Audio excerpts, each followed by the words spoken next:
Hi hello ನಮಸ್ತೆ welcome to my YouTube channel. ಎಲ್ಲರೂ ಹೇಗಿದ್ದೀರಾ? ಎಲ್ಲರೂ ತುಂಬ ಚೆನ್ನಾಗಿದ್ದೀರಾ ಅಂತ ಅಂದ್ಕೊಂಡು ನೋಡಿರಿ ಸ್ನೇಹಿತರೆ, ನಾವು ಕೂಡ ಸೂಪರಾಗಿದ್ದೀವಿ ನೋಡಿರಿ. ತುಂಬ ಟೇಸ್ಟಿಯಾಗಿರೋಂಥ ಒಂದು ಪರೋಟನ ತೊಗೊಂಡು ಬಂದಿದ್ದೀನಿ. ಅದು ಯಾವ ಪರೋಟ ಅಂತಂದರೆ ನೋಡ್ತಾ ಇರ್ಬೋದು, ಸಖತ್ತಾಗಿರುತ್ತೆ ಸ್ನೇಹಿತರೆ. ತುಂಬ ಸಿಂಪಲ್ಲಾಗಿ ಮಾಡ್ಕೋಬೋದು, ಅಷ್ಟೇ ಟೇಸ್ಟಿಯಾಗಿ ಕೂಡ ಮಾಡ್ಕೋಬೋದು. ಇಲ್ಲಿ ನಾನು ಬಾಳೆಹಣ್ಣನ್ನು ಬಳಸಿ ಪರೋಟ ಮಾಡ್ತಾಯಿದ್ದೀನಿ ರೀ. ಅಂದ್ರೆ ಬಾಳೆಹಣ್ಣಿನ ಪರೋಟ ಮಾಡಕತ್ತೀನಿ. ತುಂಬ ಅಂದರೆ ತುಂಬ ಚೆನ್ನಾಗಾಗುತ್ತವು. ಮಕ್ಳಿಗೆ ಟಿಫಿನ್ಗಂತೂ ತುಂಬ ಚೆನ್ನಾಗಿರುತ್ತೆ ನೋಡಿರಿ. ಈ ರೀತಿ ಮಾಡಿಕೊಟ್ರೆ ಅವರು ಕೂಡ ಖುಷಿಯಿಂದ ತಿಂತಿರ್ತಾರೆ. ತರಕಾರಿ ತಿಂದೇ ಇರೋ ಮಕ್ಳಿಗೆ ಈ ರೀತಿ ಮಾಡಿಕೊಟ್ಟು ನೋಡಿರಿ, ತುಂಬ ಅಂದರೆ ತುಂಬ ಖುಷಿ ಆಗ್ತಾರೆ. ಈ ಬಾಳೆಹಣ್ಣಿನ ಪರೋಟ ಯಾವ ರೀತಿ ಮಾಡೋದು ಅಂತ ಹೋಗಿ ನೋಡ್ಕೊಂಡು ಬರೋಣ ಬನ್ನಿ ಸ್ನೇಹಿತರೆ. ಪ್ಲೀಸ್ ಇನ್ನೂ ಯಾರೆಲ್ಲ ನಮ್ಮ ಚಾನಲ್ನ ಸಬ್ಸ್ಕ್ರೈಬ್ ಮಾಡ್ಕೊಂಡಿಲ್ಲ ಪ್ಲೀಸ್ ಸಬ್ಸ್ಕ್ರೈಬ್ ಮಾಡಿಕೊಂಡು ಸಪೋರ್ಟ್ ಮಾಡಿರಿ. ವಿಡಿಯೋ ಎಲ್ಲಿ ಸ್ಕಿಪ್ ಮಾಡಿದೆ ಕೊನೆ ತನಕ ನೋಡಿರಿ, ಸಪೋರ್ಟ್ ಮಾಡಿರಿ. ಬರ್ರಿ ಇವಾಗ ಈ ಬಾಳೆಹಣ್ಣಿನ ಪರೋಟ ಯಾವ ರೀತಿ ಮಾಡೋದಂತ ನೋಡ್ಕೊಂಡು ಬರೋಣ ರೀ. ನೋಡಿರಿ, ಪರೋಟ ಮಾಡ್ಲಿಕ್ಕೆ ನಾನಿಲ್ಲಿ ಬಾಳೆಹಣ್ಣಿನ ಪರೋಟ ಮಾಡ್ಲಕತ್ತೀನಿ. ಬಾಳೆಹಣ್ಣಿನ ಪರೋಟ ಮಾಡ್ಲಿಕ್ಕೆ ಫಸ್ಟಿಗೆ ಇಲ್ಲಿ ಬಾಳೆಹಣ್ಣು ಬೇಕು ನೋಡಿರಿ. ಇಲ್ಲಿ ನಾನು 5 ಬಾಳೆಹಣ್ಣು ತೊಗೊಂಡಿದ್ದೀನಿ. ತುಂಬ ಹಣ್ಣಾಗಿರೋಂಥ ಬಾಳೆಹಣ್ಣು ತೊಗೋರಿ, ಟೇಸ್ಟ್ ಅಂತೂ ಭಾಳ ಚಂದ ಬರ್ತಾವೆ. ಇಲ್ಲಿ ಚಿಕ್ಕ ಬಾಳೆಹಣ್ಣು ತೊಗೊಂಡಿನಿ ರೀ ನಾನು. ಯಾವ ಬಾಳೆಹಣ್ಣಾದರೂ ನಡಿತೈತಿ. ಇಲ್ಲಿ ನೋಡಿರಿ, ನಾನು ಒಂದು ಈರುಳ್ಳಿನ ತುರಿದು ತೊಗೊಂಡಿದ್ದೀನಿ. ಮತ್ತು ಇಲ್ಲಿ ಸಣ್ಣ ಸೈಜ್ ಇರೋಂಥ ಸೌತೆಕಾಯಿ ತುರಿದು ತೊಗೊಂಡಿನಿ. ಇಲ್ಲಿ ಕ್ಯಾರೆಟ್ ತುರಿದು ತೊಗೊಂಡಿದ್ದೀನಿ. ಮತ್ತು ಇಲ್ಲಿ ಬೀಟ್ರೂಟ್ನು ಕೂಡ ನಾನು ತುರಿದು ತೊಗೊಂಡಿದ್ದೀನಿ ರೀ. ಇಲ್ಲಿ ಎಲೆಕೋಸು ರೀ, ಅಂದರೆ ಕ್ಯಾಬೇಜ್ ಅಂತ ಹೇಳ್ತೇವಲ್ಲ ರೀ, ಅದು ಕೂಡ ನಾನು ತುರಿದು ತೊಗೊಂಡಿದ್ದೀನಿ. ಇಲ್ಲಿ ಸ್ವಲ್ಪ ನಾನು ಟೊಮಟನೂ ಕೂಡ ತುರಿದು ಒಂದು ಸ್ವಲ್ಪ ಸಣ್ಣಗೆ ಕಟ್ ಕೂಡ ಮಾಡಿ ಹಾಕ್ಕೊಂಡೀನಿ ರೀ. ಇಲ್ಲಿ ಇಷ್ಟು ಬೇಕು ನೋಡಿರಿ. ತುಂಬ ಅಂದರೆ ತುಂಬ ಚೆನ್ನಾಗಾಗುತ್ತೆ ಬಾಳೆಹಣ್ಣಿನ ಪರೋಟ. ಖಂಡಿತ ಒಂದು ಸಲ ಟ್ರೈ ಮಾಡಿರಿ, ಭಾಳ ಇಷ್ಟಪಡ್ತೀರಿ. ನಾನು ಒಂದು ಸತಿ ಮಾಡಿದ್ದೆ ರೀ ಸುಮ್ಮನೆ ಹೀಗೆ, ಅದು ರಾತ್ರಿ ಊಟಕ್ಕೆ ಮಾಡಿದ್ದೆ ನಾನು, ಹೆಂಗಾಗುತ್ತಾ ಅಂಥೇಳಿ. ತುಂಬ ಅಂದರೆ ತುಂಬ ಚೆನ್ನಾಗಾಯಿತು ಸ್ನೇಹಿತರೆ. ಅದಕ್ಕೆ ಮಕ್ಕಳು ಮತ್ತು ಇವಾಗ ಟಿಫಿನ್ ಕೇಳಕತ್ತಾರ, ಅಂದ್ರೆ ಕಾಲೇಜ್ಗೆ ಹೋಗ್ತಾರಲ್ರಿ, ಟಿಫಿನ್ ಮಾಡಲಕತ್ತಾರ. ಹಾಗಾಗಿ ನಾನು ಮಾಡ್ತಾಯಿದ್ದೀನಿ. ಹಾಗೆ ನಿಮ್ಮ ಕೂಡನೂ ಸೇರ್ ಮಾಡ್ಕೋಬೇಕು ಅನ್ನಿಸ್ತ್ರಿ, ಹಾಗಾಗಿ ನಾನು ನಿಮ್ಮ ಕೂಡನೂ ಸೇರ್ ಮಾಡ್ಕೊಳಕತ್ತೀನಿ. ತುಂಬ ಟೇಸ್ಟ್ ಆಗಿರ್ತದೆ ರೀ. ಸುಮ್ಮನೆ ಹೀಗೆ ಮಾಡಬೇಕು ನೋಡೋಣ ಹೆಂಗಾಗುತ್ತಾ ಅಂತ ಅಂದ್ಕೊಂಡು ಮಾಡಿದ್ದೆ ನಾನು. ಭಾಳ ಅಂದ್ರೆ ಭಾಳ ರುಚಿ ಆಯಿತು. ಇವಾಗ ನಿಮ್ಮ ಕೂಡನೂ ಸೇರ್ ಮಾಡಕತ್ತೀನಿ. ಬರ್ರಿ ಇವಾಗ ಹೆಂಗೆ ಮಾಡೋದಂತ ನೋಡ್ಕೊಂಡು ಬರೋಣ. ಈಗ ಎಲ್ಲದಕ್ಕೆ ಮೊದಲು ಇದೇನು ಬಾಳೆಹಣ್ಣು ಐತಲ್ರಿ, ಇದು ನಾವು ಮಿಕ್ಸಿಗೆ ಹಾಕ್ಕೊಂಡು ನುಣ್ಣಗೆ ರುಬ್ಕೋಬೇಕಾಗ್ತದೆ ರೀ. ನೋಡಿರಿ, ಮಿಕ್ಸಿ ಜಾರಿ ತೊಗೊಂಡು ಬಾಳೆಹಣ್ಣಿನ ಸಿಪ್ಪೆ ತೆಗಿಯಾಕತ್ತೀನಿ ನಾನು. ಇಲ್ಲಿ ಚಿಕ್ಕ ಬಾಳೆಹಣ್ಣು ತೊಗೊಂಡಿದ್ದೀನಿ ರೀ. ಇದೇ ಥರ ಬಾಳೆಹಣ್ಣು ಬೇಕತ್ತೇನಿಲ್ಲ ರೀ ಸ್ನೇಹಿತರೆ. ಯಾವ ಬಾಳೆಹಣ್ಣು ಹಾಕ್ಕೊಂಡ್ರೂ ನಡಿತೈತಿ. ಏಲಕ್ಕಾಯಿ ಬಾಳೆಹಣ್ಣು, ಪಚ್ಚ ಬಾಳೆಹಣ್ಣು, ಅಥವಾ ದೊಡ್ಡ ಸೈಜ್ ಬರುತ್ತೆ ನೋಡಿರಿ, ಅದು ಕೂಡ ನಾವು ಹಾಕ್ಕೋಬೋದು. ಇಲ್ಲಿ 5 ಬಾಳೆಹಣ್ಣು ತೊಗೊಂಡಿನಿ ರೀ ನಾನು. ನೀವು ಎಷ್ಟು ಮಾಡ್ತೀರಿ ನೋಡಿಕೊಂಡು, ನಿಮಗೆ ರುಚಿ ಎಷ್ಟು ಬೇಕು ನೋಡಿಕೊಂಡು ನೀವು ಮಾಡ್ಕೊಳ್ಳೋದ್ರಿ. ಇಲ್ಲಿ ಖಾರನೂ ಆಗುತ್ತಾ, ರುಚಿನೂ ಆಗುತ್ತಾ, ಚೆನ್ನಾಗಿರ್ತದೆ ರೀ ಟೇಸ್ಟ್ ಮಾತ್ರ. ಇಲ್ಲಿ ಬಾಳೆಹಣ್ಣು ಹಾಕ್ಕೊಂಡ್ಬಿಟ್ಟು ನಾನು ಇದನ್ನು ನುಣ್ಣಗೆ ರುಬ್ಕೊಂಡು ಬರ್ತೀನಿ ನೋಡಿರಿ. ಅಂದರೆ ಮಿಕ್ಸಿ ಒಳಗೆ ಹಾಕ್ಕೊಂಡು ರುಬ್ಕೊಂಡು ತೊಗೊಬೇಕ್ರಿ. ಬಾಳೆಹಣ್ಣು ಮಾತ್ರ ಮತ್ತೇನು ಇಲ್ಲ ರೀ, ಬರೀ ಬಾಳೆಹಣ್ಣು ಹಾಕ್ಕೊಂಡು ರುಬ್ಕೊಂಡು ಬರಬೇಕು.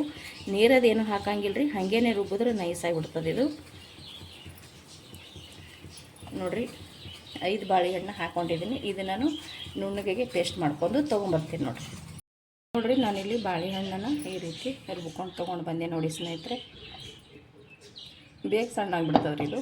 ಇವಾಗ ಇದು ರೆಡಿ ಐತ್ರಿ ಬಾಳೆಹಣ್ಣು. ನೋಡಿರಿ, ನಾನು ಒಂದು ದೊಡ್ಡ ಪಾತ್ರೆ ತೊಗೊಂಡು ರುಬ್ಬಿಟ್ಟಿದ್ದು ಬಾಳೆಹಣ್ಣು ಹಾಕ್ಕೊಳಕತ್ತೀನಿ ನೋಡ್ರಿ. ಇಲ್ಲಿ ಇಷ್ಟು ಹಾಕ್ಕೊಂಬಿಟ್ರಿ.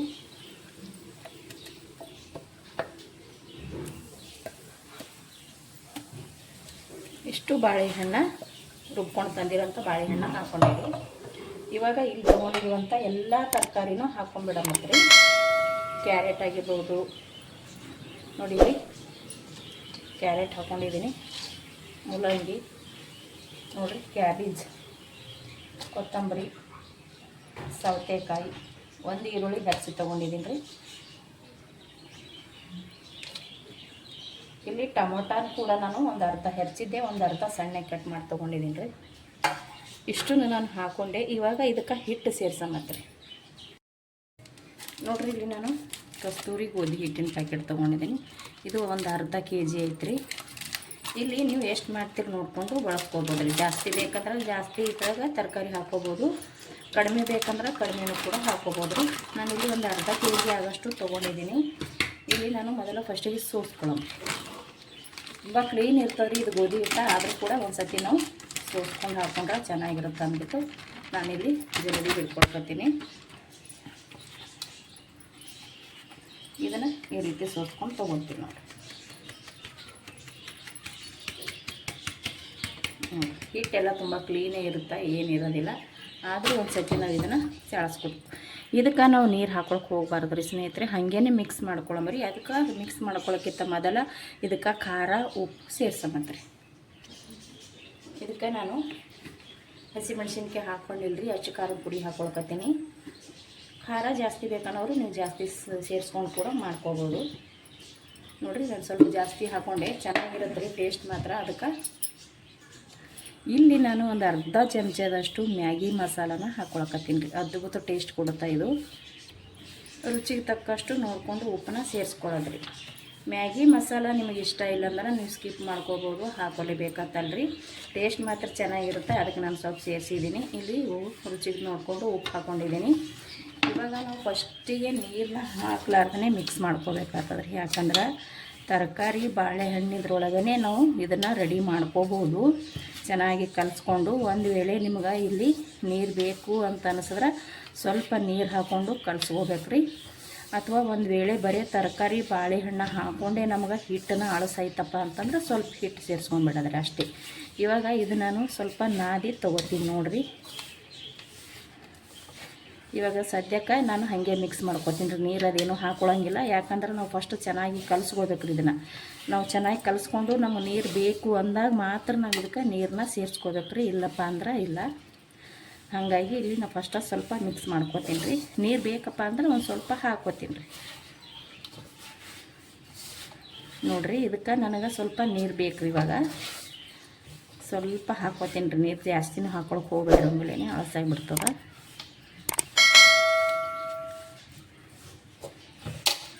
ನೋಡಿರಿ, ಇಲ್ಲಿ ಸ್ವಲ್ಪ ಗಟ್ಟಿ ಆಯ್ತು, ನೋಡ್ತಾ ಇರ್ಬೋದು ನೀವು. ಸ್ವಲ್ಪ ನೀರು ಸೇರಿಸ್ಕೋಬೇಕು ರೀ, ಆಮೇಲೆ ಹಾಕ್ಕೊಳಕ್ಕೆ ಹೋಗ್ಬೇಡ್ರಿ, ಪೂರ್ತಿ ತಿಳಿಯಾಗಿಬಿಡ್ತದೆ ಇದು. ಯಾಕಂದ್ರೆ ಟೊಮೊಟೊ ಈರುಳ್ಳಿ ಉಪ್ಪಾಗ ಹಾಕ್ಕೊಂಡಿರ್ತೀವಲ್ರಿ, ನೀರು ಬಿಟ್ಟು ಬಿಡ್ತದೆ ರೀ. ಅದಕ್ಕೆ ನೋಡಿಕೊಂಡು ಒಂದು ಸ್ವಲ್ಪ ಹಾಕ್ಕೊಂಡು ನಾದ್ಕೋಬೇಕು ರೀ ಇದನ್ನು. ನೋಡಿರಿ, ಇಲ್ಲಿ ಒಂದು ಸ್ವಲ್ಪ ನೀರು ತೊಗೊಂಡಿದ್ದೀನಿ. ಒಂದು ಸ್ವಲ್ಪ ಹಾಕ್ಕೊಳ್ಳೋಮ್ರ, ಮೇಲೆ ಹಾಕ್ಕೊಳಕ್ಕೆ ಬೇಡ, ಮತ್ತು ನೋಡ್ಕೊಂಡು ಹಾಕ್ಕೋಬೋದು ರೀ. ನಾವು ಒಮ್ಮೆ ಹಾಕ್ಕೊಂಡಿವಿ ಅಂದ್ರೆ ಕಷ್ಟ ಆಗಿಬಿಡುತ್ತೆ.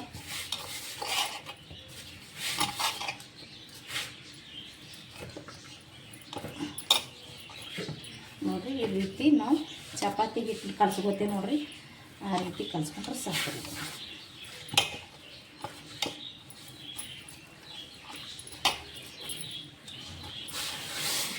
ನೋಡಿರಿ, ಇಲ್ಲಿ ಇಷ್ಟು ರೆಡಿ ಆಯಿತು. ಇದಕ್ಕೆ ಇನ್ನೊಂದು ಚೂರು ನೀರು ಹಾಕ್ಕೊಳ್ಳೋಮ್ರಿ. ನೋಡಿರಿ, ಜಾಸ್ತಿ ನೀರು ಹತ್ತಂಗಿಲ್ಲ ಇದಕ್ಕೆ. ನಾನು ಅರ್ಧ kg ಹಿಟ್ಟು ತೊಗೊಂಡಿದ್ದೀನಿ ರೀ. ಜಾಸ್ತಿ ನೀರು ಮಾತ್ರ ಹತ್ತಂಗಿಲ್ಲ ಸ್ನೇಹಿತರೆ, ನೋಡಿಕೊಂಡು ಹಾಕ್ಕೋಬೇಕು. ನೀವು ಇದಕ್ಕೆ ಇನ್ನೂ ಮೂಲಂಗಿನೂ ಸೇರಿಸ್ಕೋಬೋದು ರೀ. ತುರಿದ್ಬಿಟ್ಟು ಮೂಲಂಗಿ ಇದು ಹಾಕ್ಕೋಬೋದು. ಮತ್ತು ಸೊಪ್ಪು ಇತ್ತಂದ್ರೆ ಯಾವುದೇ ಸೊಪ್ಪು ಕೂಡ ಸೇರಿಸ್ಕೋಬೋದು ರೀ.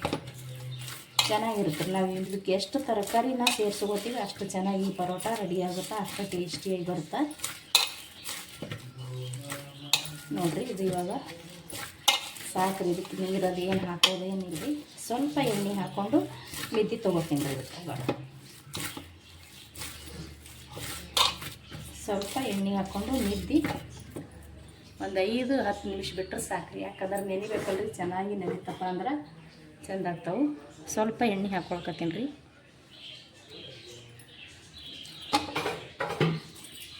ಒಂದು ಸ್ವಲ್ಪ ಎಣ್ಣೆ ಹಾಕ್ಕೊಂಡು ಮಿದ್ದಿ ಹಾಕತ್ತೀನಿ ನೋಡಿರಿ.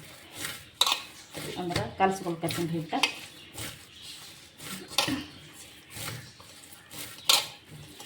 ಸೇಮ್ ನಾವು ಚಪಾತಿ ಹಿಟ್ಟು ಯಾವ ರೀತಿ ಕಲ್ಸ್ಕೊಳ್ತೀವಿ ಅದೇ ರೀತಿ. ಎಲ್ಲರ ಮನೆಯಲ್ಲೂ ತರಕಾರಿ ಇದ್ದೇ ಇರುತ್ತೆ, ಮತ್ತು ಬಾಳೆಹಣ್ಣು ಕೂಡ ಇರುತ್ತೆ ಸ್ನೇಹಿತರೆ. ಒಂದು ಸಲ ಟ್ರೈ ಮಾಡಿ ನೋಡಿರಿ, ತುಂಬ ಇಷ್ಟಪಡ್ತೀರ. ಎಲ್ಲರೂ ಕೂಡ ಇಷ್ಟಪಡ್ತಾರೆ. ಮಕ್ಕಳಿಗೆ ಟಿಫಿನ್ಗೂ ಕೂಡ ಹಾಕೋಬೋದು ಇದನ್ನು, ಅಷ್ಟು ಟೇಸ್ಟಿಯಾಗಿ ಇರುತ್ತೆ ಸ್ನೇಹಿತರೆ. ನೋಡಿರಿ, ಇದು ನಾನು ಕಲಸಿ ರೆಡಿ ಮಾಡಿ ತೊಗೊಂಡೆ. ಇದಕ್ಕೆ ಸ್ವಲ್ಪ ಸೈಡಿಗೆ ಎತ್ತಿಟ್ಬಿಡಮ್ರಿ. ಮೇಲ್ಗಡೆ ಒಂದು ಏನರ ಪ್ಲೇಟ್ ಮುಚ್ಚಿ ಎತ್ತಿಡ್ತೀನಿ ನೋಡಿರಿ. ಒಂದು 5-10 ನಿಮಿಷ ಎತ್ತಿಡ್ತೀನಿ ರೀ. ಇದು ನಾನು ಒಂದು 10 ನಿಮಿಷ ನೆನೆಯಕ್ಕೆ ಇಟ್ಟಿದ್ದೆ, ಚೆನ್ನಾಗಿ ನೆಂದೈತ್ರಿ. ಇವಾಗ ರೆಡಿ ಮಾಡಮ್ ಬರ್ರಿ. ನೋಡಿರಿ, ಸ್ವಲ್ಪ ಕೈಗೆ ಎಣ್ಣೆ ಎತ್ಕೊಂಡು, ಸ್ವಲ್ಪ ತಗಡಕ್ಕೂ ಕೂಡ ಎಣ್ಣೆ ಎತ್ಕೊಂಡಿನಿ. ಇದು ನಿಧಾನವಾಗಿ ತೀಡ್ಕೋಬೇಕು ರೀ. ಈ ರೀತಿ ಚಪಾತಿ ಮಾಡ್ತೀವಿ ಅದೇ ರೀತಿನೇ ಸ್ವಲ್ಪ ನಿಧಾನವಾಗಿ ತೀಡ್ಕೋಬೇಕು. ಯಾಕಂದ್ರೆ ಒಳಗೆ ತರಕಾರಿ ಇರ್ತಲ್ರಿ. ನಿಮ್ಗೆ ತುಂಬ ತಿಳಬೇಕಂದ್ರೆ ನಿಧಾನವಾಗಿ ತೆಳ್ಳಗೆ ತಿಳ್ಕೊಬೋದು ರೀ. ಸ್ವಲ್ಪ ಮೀಡಿಯಮ್ನಾಗ ಬೇಕಂದ್ರೆ ಅಷ್ಟೇ ನೋಡಿಕೊಂಡು ಇದು ಮಾಡ್ಕೋಬೋದು. ಇವಾಗ ನಾನಿಲ್ಲಿ ಮೀಡಿಯಮ್ನಾಗೆ ಮಾಡ್ಕೊಳಕತ್ತೀನಿ ರೀ. ಪೂರ್ತಿ ದಪ್ಪ ಸೈಜ್ನೂ ಇಲ್ಲ, ಪೂರ್ತಿ ಹಂಗೆ ಅಂತೇಳಿ ತೆಳ್ಳಗೂ ಮಾಡ್ಕೊಳಕತ್ತಿಲ್ಲ. ಇಲ್ಲಿ ನೋಡ್ತಾ ಇರ್ಬೋದು ರೀ, ನಾನು ಈ ಸೈಜ್ನಾಗ ರೆಡಿ ಮಾಡ್ತೀನಿ. ಸಾಕರಿ ಇಷ್ಟ ಅದ. ಇದು ಇವಾಗ ಬೇಯಿಸೋ ಮಾತ್ರ ನೋಡಿರಿ. ಗ್ಯಾಸ್ ಕೂಡ ಹಚ್ಚಿ ನಾನು ಒಂದು ತವ ಇಟ್ಕೊಂಡಿದ್ದೀನಿ. ಇದಕ್ಕೆ ಒಂದು ಸ್ವಲ್ಪ ಎಣ್ಣೆ ಹಾಕ್ಕೊಂಡಿನಿ. ಇವಾಗ ರೆಡಿ ಮಾಡಿಟ್ಟಿರುವಂಥ ಪರೋಟನ ಹಾಕೊಂಡ್ಬಿಡೋಣ. ತುಂಬ ಅಂದ್ರೆ ತುಂಬ ಚೆನ್ನಾಗಿ ಆಗ್ತಾವ್ರಿ. ಒಂದು ಸೈಡ ಇದು ರೆಡಿ ಅಲ್ರಿ. ರೆಡಿ ಆದ ನಂತರ ಹಳ್ಳಿ ಹಾಕೊಳ್ಳೋಣ ನೋಡಿರಿ. ಇದನ್ನು ಇವಾಗ ಹಳ್ಳಿ ಹಾಕೊಳ್ಳೋಣ. ಸಖತ್ತಾಗಿ ರೆಡಿ ಆಗುತ್ತಾವೆ ಸ್ನೇಹಿತರೆ. ಖಂಡಿತ ಒಂದು ಸತಿ ಟ್ರೈ ಮಾಡಿ ನೋಡಿರಿ. ತುಂಬ ಇಷ್ಟಪಡ್ತೀರ. ಸಿಹಿ ಸಿಹಿ, ಖಾರ ಖಾರ ಮತ್ತು ಉಪ್ಪದು ಹಾಕೊಂಡಿರ್ತೀವ್ರಿ. ಚೆನ್ನಾಗಿ ಟೇಸ್ಟ್ ಇರುತ್ತೆ. ಮಕ್ಕಳು ಆರಾಮಾಗಿ ತಿಂತಾರೆ ನೋಡಿರಿ. ತರಕಾರಿ ತಿನ್ನೋಕ್ಕೆ ಇಷ್ಟಪಡದೇ ಇರೋಂಥ ಮಕ್ಕಳಿಗಂತೂ ತುಂಬಾ ಒಳ್ಳೇದಂತ ಹೇಳ್ತೀನಿ. ತರಕಾರಿ ಈ ರೀತಿ ನಾವು ಹೆರ್ಚಿ ಹಾಕಿಬಿಟ್ಟಿವಪ್ಪ ಅಂದ್ರೆ ಅವ್ರೇನು ತೆಗಿಯೋಕ್ಕಾಗಂಗಿಲ್ಲ ರೀ. ಇನ್ನೂ ನಾವು ಸಣ್ಣ ಕಟ್ ಮಾಡಿ ಹಾಕಿಬಿಟ್ರೆ ತೆಗೆದು ಬಿಡ್ತಾರೆ ಅವರು. ಇಲ್ಲಪ್ಪ ಅಂದ್ರೆ ಹೆರಚಿ ಹಾಕ್ಲಿಕ್ಕೆ ಇಷ್ಟ ಇಲ್ಲ ಹಂಗೂ ಕೂಡ ಅವ್ರು ತೆಗಿತಾರೆ. ಅಂದ್ರೆ ನೀವು ಮಿಕ್ಸಿ ಜಾರಿಗೆ ಹಾಕ್ಕೊಂಡು ನುಣ್ಣಗೆ ಪೇಸ್ಟ್ ಮಾಡಿಕೊಂಡು ನೀವು ಹಿಟ್ಟಿನೊಳಗೆ ಹಾಕ್ಕೊಂಡು ನಾದ್ಕೋಬೋದು ರೀ. ಇವಾಗ ನಾವು ಬಾಳೆಹಣ್ಣು ಹಾಕ್ಕೊಂಡೇವೆ ನೋಡಿರಿ. ಅದೇ ರೀತಿ ನಾವು ತರಕಾರಿ ಕೂಡ ಸಣ್ಣಗೆ ಪೇಸ್ಟ್ ಮಾಡ್ಕೊಂಡು ಹಾಕ್ಕೋಬೋದು ರೀ. ಅವಾಗಂತೂ ಅವ್ರು ಏನೂ ತೆಗಿಯೋಕ್ಕೆ ಸಾಧ್ಯನೇ ಇಲ್ಲ. ಆರಾಮಾಗಿ ತಿಂತಿರ್ತಾರೆ. ಕೆಲವೊಂದು ಮಕ್ಕಳು ತೆಗಿತಾರೆ ನೋಡ್ರಿ. ನೀವು ನನ್ನ ಮಕ್ಕಳು ಹಾಗೆ ತೆಗಿತಾರೆ. ಆದರೆ ನಾವು ಹಾಗೆ ಜೋರು ಮಾಡ್ತೀವ್ರವ್ರಿಗೆ ತಿಂತಾರೆ ನೋಡಿರಿ. ಎರಡು ಮೈ ಚೆನ್ನಾಗಿ ಬೇಯಿಸ್ಕೊಳ್ಳೋದ್ರಿ. ತುಂಬ ಒಳ್ಳೆಯದು. ಆರೋಗ್ಯಕ್ಕೂ ಕೂಡ ತುಂಬ ಒಳ್ಳೆಯದೇ ಅಂತ ಹೇಳ್ತೀನಿ. ಹೆಲ್ದಿಯಾಗಿರೋಂಥ ಇದೊಂದು ಪರೋಟ ನೋಡಿರಿ.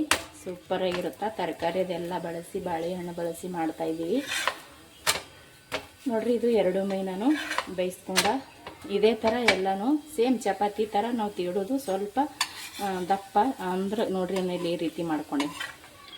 ಭಾಳ ದಪ್ಪನೂ ಬೇಡ್ರಿ, ಭಾಳ ತುಳುವೂ ಬೇಡ್ರಿ. ಈ ರೀತಿ ಇದ್ರೆ ಸಾಕು ನೋಡಿರಿ. ಇದು ಇವಾಗ ರೆಡಿ ಆಯಿತು ಸ್ನೇಹಿತರೆ. ನಾನು ಇದೇ ಥರ ಎಲ್ಲನೂ ರೆಡಿ ಮಾಡಿ ತೊಗೋತೀನಿ ನೋಡಿರಿ. ಅದು ನೋಡಿರಿ, ನಾವು ಮಾಡಿರುವಂಥ ಬಾಳೆಹಣ್ಣು ತರಕಾರಿ ಬಳಸಿ ಮಾಡಿರುವಂಥ ಪರೋಟ ಅಂತೂ ರೆಡಿ ಐತ್ರಿ. ತುಂಬ ಅಂದರೆ ತುಂಬ ಚೆನ್ನಾಗಿರ್ತಾವೆ ಸ್ನೇಹಿತರೆ. ಖಂಡಿತ ಒಂದು ಸಲ ಟ್ರೈ ಮಾಡಿರಿ. ಎಲ್ಲರೂ ಇಷ್ಟಪಡ್ತೀರ ಅಂತ ಅನ್ಕೋತೀನಿ. ನಾವು ಮಾಡಿರುವಂಥ ಈ ಬಾಳೆಹಣ್ಣಿನ ಪರೋಟ ನಿಮಗೆ ಇಷ್ಟ ಆಗಿತ್ತಪ್ಪ ಅಂದ್ರೆ ಪ್ಲೀಸ್ ಒಂದು ಲೈಕ್, ಶೇರ್, ಕಮೆಂಟ್ ಮಾಡಿರಿ. ಇಷ್ಟೊತ್ತನ ವಿಡಿಯೋ ನೋಡಿದವ್ರು ಎಲ್ಲರಿಗೂ ಕೂಡ ಥ್ಯಾಂಕ್ ಯು. ಮತ್ತೆ ಒಂದು ಹೊಸ ರೆಸಿಪಿಯೊಂದಿಗೆ ಸಿಗ್ತೀನಿ ರೀ. ಅಲ್ಲಿ ತನಕ ಮತ್ತೊಮ್ಮೆ ಎಲ್ಲರಿಗೂ ಕೂಡ ನಮಸ್ಕಾರ ಆ್ಯಂಡ್ ಥ್ಯಾಂಕ್ ಯು.